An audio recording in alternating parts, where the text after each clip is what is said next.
Shoujo Sensei Sailor Moon is a 1992 shoujo manga written by Naoko Takeuchi, meant for girls, focusing on the life of Usagi Tsukino, a 14-year-old girl who discovers that she is the sworn protector of the moon and her solar system, along with 4 other girls, the Sailor Guardians.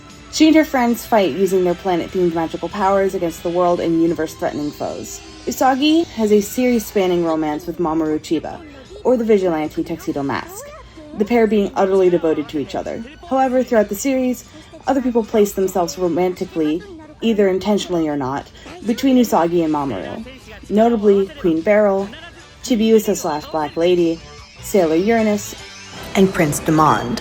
We'll only be focusing on one of these romantic rivals today, Sailor Starfighter, or Cole Seiya.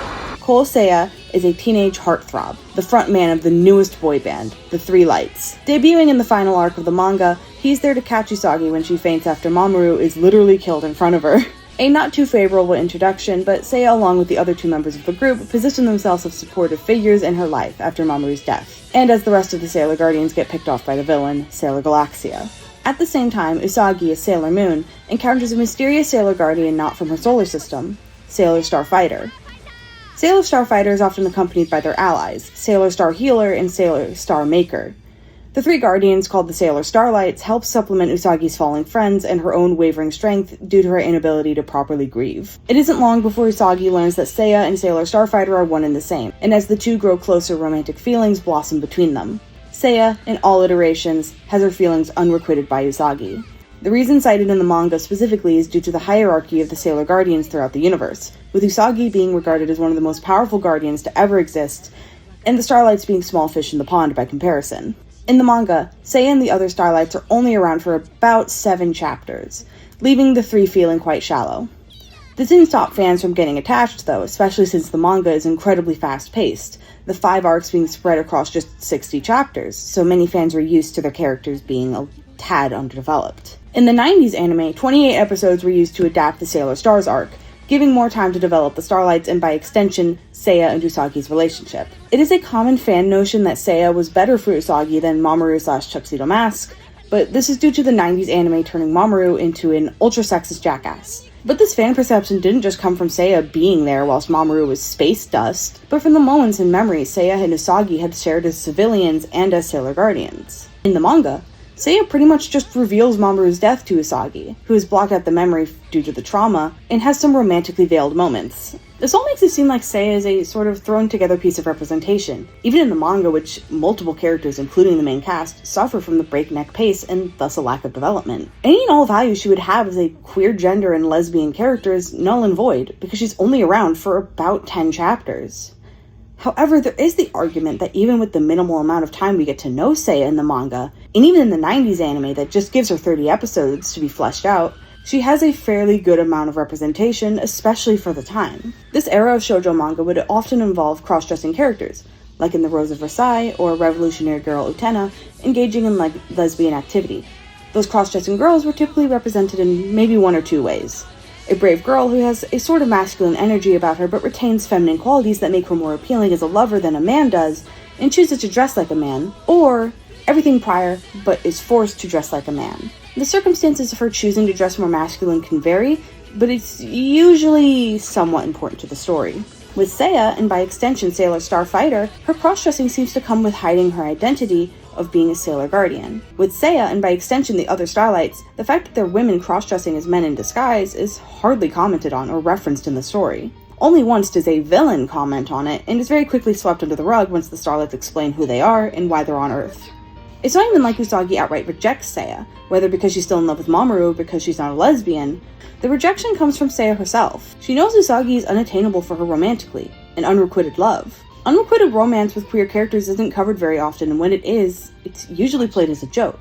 This is because cross-dressers historically were seen as the butt of a joke in pop culture. Usually with men cross-dressing as women, they were essentially downgrading themselves and thus undesirable romantically because they were no longer a man. With women cross-dressing, they typically got thrown into the category of a tomboy, an unfeminine woman that no man would want because her hands were too rough or because she was too boisterous, i.e. she would stand up for herself. Bringing this all back to Seiya, the only thing really keeping Seiya and Usagi apart or the social hierarchy of Sailor Guardians, think of a peasant and a queen, and the fact that Usagi is still clinging to Mamoru because she believes that she can bring him back, which she finds out is true later, but for about the first third of the arc, she has forgotten he's even died because she trauma blocked the memory, and then when she remembers, believes that he is fully dead. Some would argue that this is bad representation. A cross-dressing lesbian with unrequited love due to a social hierarchy, losing her beloved to a dead man who isn't good enough for Usagi, at least in the anime adaptation. This all sounds pretty scathing. But Seiya is humanized. She's given a relatable strife. She has personality in the manga, even if not shown explicitly through character scenes and dialogue. Naoko Takeuchi's art gives her a somewhat serious but at times goofy personality, allowing Takeuchi's expressive art style to take the reins and show you the emotional bandwidth of these characters. Even in the short time readers got to know Seiya back in 1996, fans had grown attached, and when the anime adaptation came around and gave her 30 episodes to show what type of character she is, to grow closer with the Sailor Guardians, to strengthen her bond with the Sailor Starlights, to blossom a romance with Usagi. For the parts of her that are stereotypical, she's also expanded and given charismatic traits to endear her to the reader and other characters in the story. She's never played as a joke. The farthest anyone goes to point out her cross-dressing is to say that someone who does that is untrustworthy. And to boot, it comes from a villain, and additionally, despite how many times I've said that the love is unrequited, Usagi clearly has some affection for Seiya as well. Many panels go out of their way to show that Usagi has feelings for Seiya, even comparing it to her feelings for Mamoru. But you can't love Seiya, because she still loves Mamoru and is out to save him. And this is not something Seiya resents Usagi for. She has no sense of a right to be with Usagi. She recognizes who Usagi is, both as a Sailor Guardian and as a fellow teenage girl, and admires and respects her for that. Seiya had come to Earth explicitly just to help save it from Sailor Galaxia, the villain of the arc, and ended up falling in love in the process. This isn't even speaking on the anime, in which she's given several episodes, as mentioned before, to hang out with all the Sailor Guardians before they progressively get picked off, grow bonds with them, become an ally, a mentor, a friend, and grow closer with Usagi during this time of absence from Mamoru. Mamoru, who at this time in the anime, for even longer than it was in the manga, was perceived as just a neglectful boyfriend while he was studying abroad in the US. While she's not the most stellar piece of representation just needs to show a minority group being expressed in a variety of ways while not falling victim to the harmful stereotypes. I fear that in the modern age, especially within queer circles, there's a push for quote-unquote perfect representation. People do not want a flawed character representing their minority because then it gives people a bad idea about said minority. This then leads to a lack of representation because showrunners and creators are a little afraid to put queer characters in who might not be seen as perfect. So a lot of the time they're usually relegated to older characters who can be shunted to the background within kids shows, or killed off because it's the Vampire Diaries, and that's what they do. By comparison, Seiya is a stellar piece of representation, and with the recent release of the Sailor Moon Cosmos movies, a reboot of the 90s anime that more closely follows the manga, I hope more people will recognize Seiya as an iconic piece of Sailor Moon's queer cast, and as the good queer representation she deserves to be recognized for.